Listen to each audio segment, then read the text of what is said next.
মুখ্যমন্ত্রী মমতা বন্দ্যোপাধ্যায়ের জন্মদিনে তার দীর্ঘায়ু কামনা করে তৃণমূল কংগ্রেসের পক্ষ থেকে আজ বীরভূমের তারাপীঠে মা তারার মন্দিরে ফুলের ডালি সাজিয়ে ও মুখ্যমন্ত্রীর প্রতিকৃতি চিত্র নিয়ে মা তারার গর্ভগৃহে প্রবেশ করলেন তৃণমূলের নেতা নেতৃত্বরা।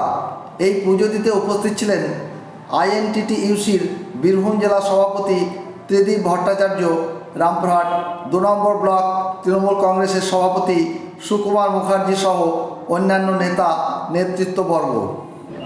মমতা ব্যানার্জির জন্মদিন উপলক্ষে জন্মদিনে আমাদের জেলা সভাপতি অনুব্রত মণ্ডলের নির্দেশে মমতা ব্যানার্জির নামে মা তারার কাছে পুজো দিলাম। বেনারসি শাড়ি, 16 কলা, 16 মন্ডা, ফুল মালা, ধূপ সহযোগে, আলতা সিঁদুর সহযোগে মা তারার কাছে নিবেদন করলাম।